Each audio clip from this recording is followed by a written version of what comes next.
Hey, welcome to the Leadership Lab podcast, where we are developing the heart and soul of leaders. My name is Bianca. And my name is Jeremiah, and I'm so excited about today, about the teaching that we're going to talk about today. I hope that it inspires you, gets you ready. Are you ready for this title? All right. Leaders are extra. Hey. Leaders are extra. They are extra. I've got to tell you this story. So when I was in Bible college, I just came out of a pretty developing season of my life where I was in a drug rehab, and I gave my life to Jesus, and I started following his plan for my life, and I was so excited about God's call on my life, and I was excited about making a difference and preaching, and I was just really pumped up about it. Some of my heroes were Bible preacher people, and I was like, man, I want to be great someday.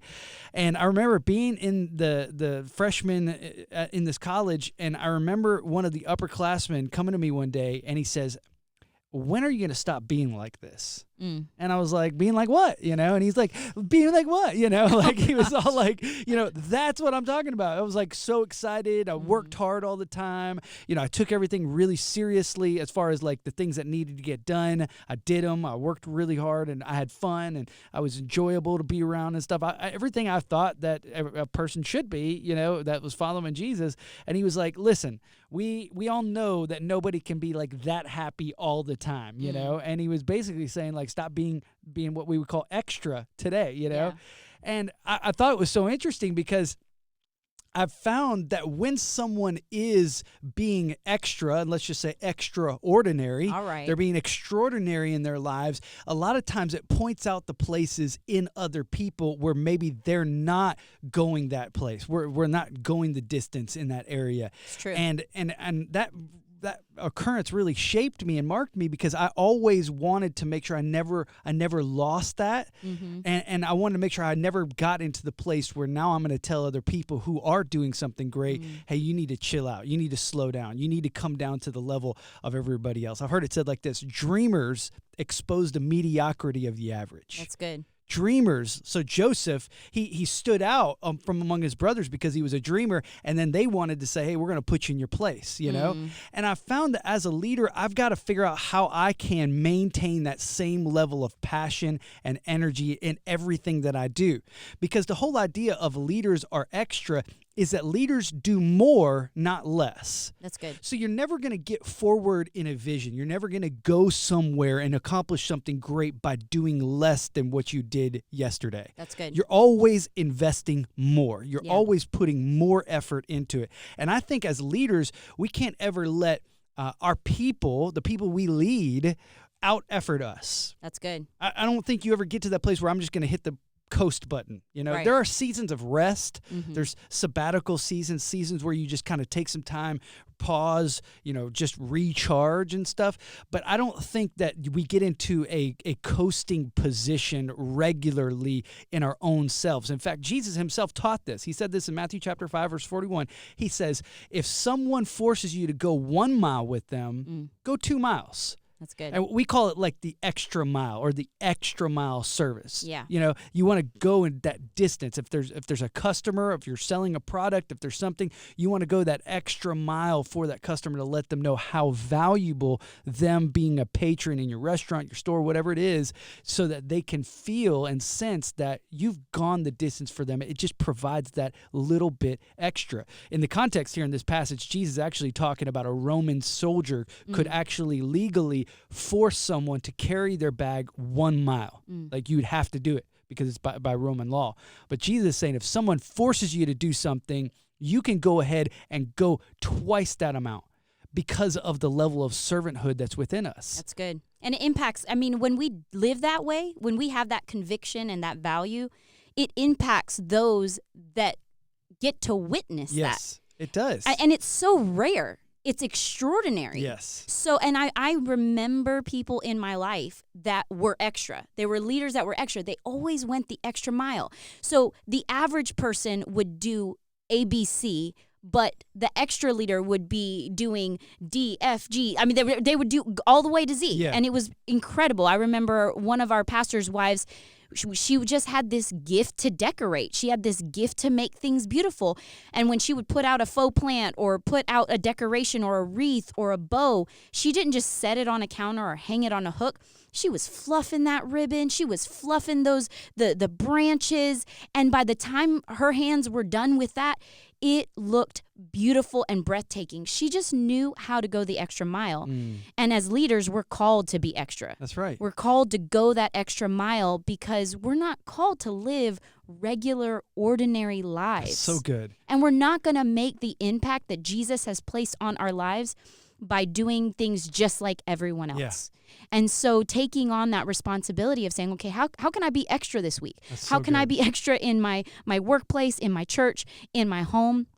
And I think that we need to work outside of our job descriptions too. We need to exceed expectations. So we don't just do exactly what's in our defined role. Yeah. Because when we do that, we're settling and we're refusing to push past our limits in this moment. Yes. But when we start saying, you know what, I'm gonna go beyond my work area and I'm gonna do this, I'm gonna do that, then I believe that we're gonna really have a great impact. And I like to ask this question: if everyone in my church acted just like me, what kind of church would we have? And I think that we can apply that question to our workplace. If everyone at work did just like me, what kind of workplace would we have? Good. If everyone in my home acted just like me, what kind of home would we have? Yes. And I really think that we need to push past defined roles at this point and say, you know what, I want to work myself out of a job. Yeah. I want to be so good at adding value in every area that I'm just working myself out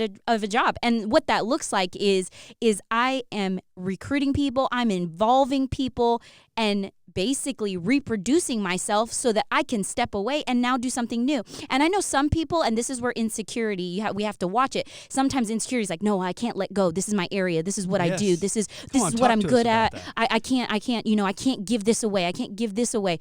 And because they think that it's going against the leadership, and growth. But really, that's the opposite. When we work ourselves out of a job, we become invaluable to any organization. Yes. It's like, I heard it once said that like a great leader can make a pen successful. Like a great leader can hop around and make any area successful. Yeah. And that's because they just do extra. They just So go good. the extra mile in every task, in their energy. When they go to a meeting, they're not just showing up to a meeting. They're bringing stuff to the table. Yeah. They're proving that they should have a seat at the table Yes. and they should have a voice in that organization. And so it's so important. And as we do that, I believe we're building a brand. Yeah. And it's not about us, it's about Jesus, but the brand that we represent, this character, this person that just goes the extra mile all the time, that we work at it with all of our heart as working for the Lord. When we do that, people will know, oh, that's a person that I can depend on. Yeah. I mean, we all have brands we love. Like I love the brand Whirlpool.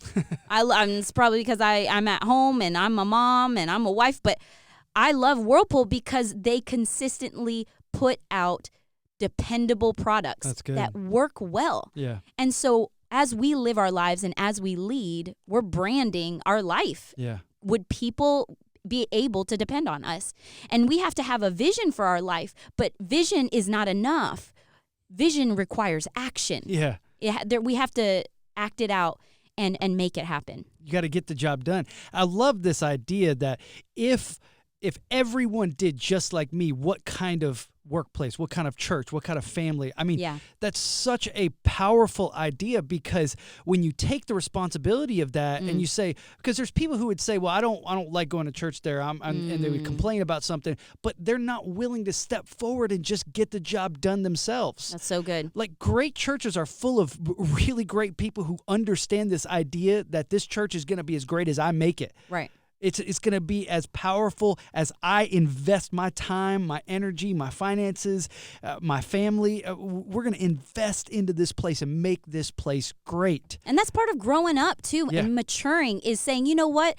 I actually have way more control over the scenario because God has given me gifts and talents and time and resources and creativity in my mind. Everybody is a creative genius. Yeah. It just takes time to be creative. Yeah. It just takes time to say, you know what? I'm going to think about this. If if we see a problem, a leader doesn't just see a problem. A leader says, you know what, I'm going to find the solution to this problem. And I'm not going to use my words to complain. I'm going to use my words to influence and speak life into it so that it can turn around to be better. Yes. And that's something that we're all learning and growing so that we can help things be lifted as leaders. And when we get this kind of energy going, like, people want to be a part of it. People would say, well, I have such a hard time finding and recruiting and training new leaders. How do I get more people involved? Man, you create something that's powerfully excellent, and people are just drawn to it. They're just saying, I want to be a part of something great. That's something great. I want to be a part of that. Yeah. And so I think as we're kind of pursuing this idea of being extra,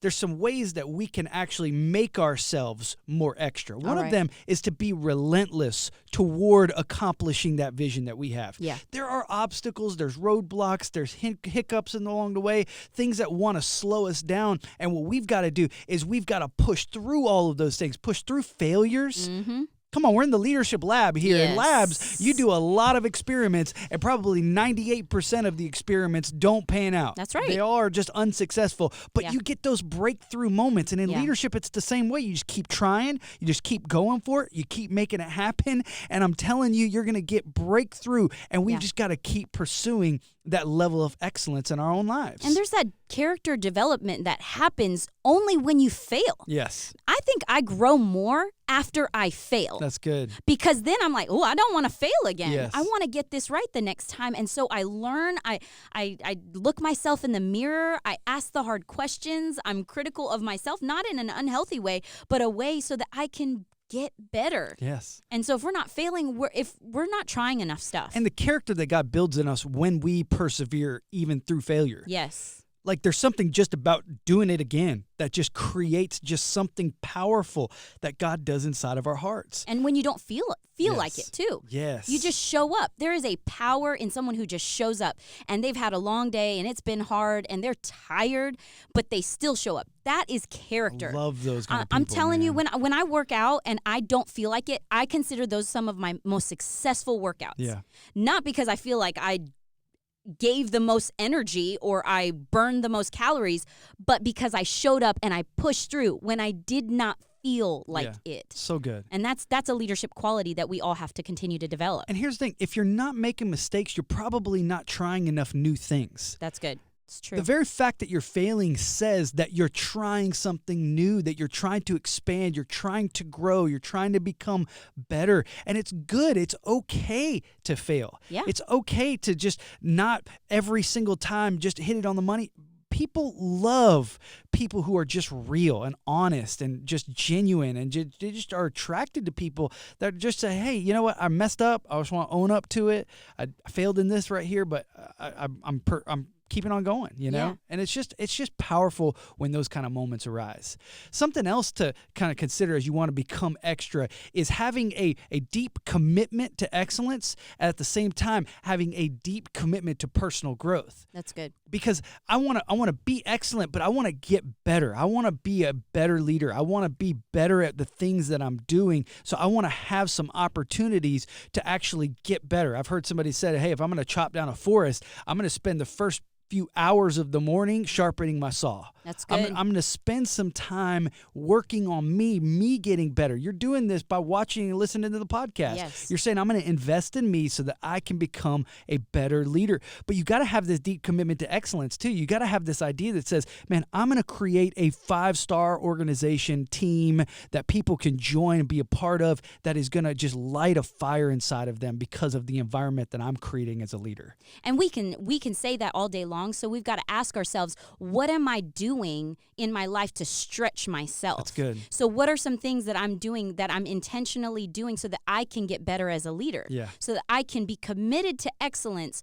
because I'm also growing as an individual. Yes. So what does that look like? And so asking ourselves that question is where are those areas? Where am I stretching myself? Because here's the thing, life's going to stretch us either way, whether we like it or not. But there's a difference between life stretching you and you stretching you. And you've got to decide, all of us have to decide, okay, I want to be stretched in this way, in this way, in this way, and I'm going to add these mini habits and habit stack in this area so that, and it's just little periods of growth Yes. that really pay off huge dividends in the end. And so we have to be intentional about stretching ourselves. And so I want us to ask ourselves that question this week. Yeah. Is how are we stretching ourselves beyond our capacity right So good. now?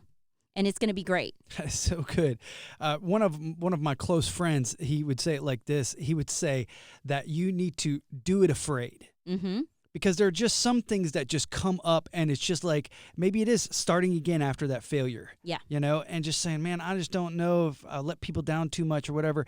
And just to do it afraid, like even though you're scared in trying it, just do it anyway, because that's when you're going to see that growth. It's when you go beyond your ability that you find that your capacity enlarges, and now you have more capacity for doing greater things. You never really know what you're capable of and what's inside of you until you just start doing it. That's it. And you could be shaking. You could be like, oh man, this could be the worst mistake. This could be the biggest failure of my career. But because you're doing it and you're in that moment, you actually, there's something happening. Yeah. And you're like, oh, I just did that. Yeah. You know, I did it. I may not have done it like the best. And here's the thing. If you're starting something new, we need to throw perfectionism out the window and say, you know what? I'm not going to do it like someone who's been doing it 10 years. That's right. So we need to lower our expectations. I think that there's a difference between having a standard of excellence and having unrealistic expectations of ourselves the first time we're trying something. So good. And we care too much about what people think. And so we're like, oh, you know what? But people are resilient. So even if we let someone down, when we all do it, we drop the ball, we miss it, people accept apologies. Yes. As long as we just quickly say, you know what, that was on me. Yes. I failed. That's right. My mistake. No excuses. Yeah. That's on me. Yeah. I'm so sorry. I'm committed to you. Yes. I'm committed to being better so that I don't keep doing that. People are like, it's fine. Because you know what? They're making mistakes too. That's right. And so if we're not making mistakes, if we're not apologizing regularly to people because we're not trying enough. Yeah. We're just not trying enough. So good. This has been Stretching. I've loved this conversation, and we want you to continue this conversation. Man, watch this podcast. Listen to it with a group. Open up the show notes that we have on the website and download them and discuss some of these ideas together, because I believe that when the team gets better together, there's dynamic growth that takes place, and I believe it's going to be transformative for you, your leadership, and your team. Thank you so much for being a part of this conversation today. Let's go grow our leadership. If you're looking for more Leadership Lab episodes, we've got more for you. Just click right here.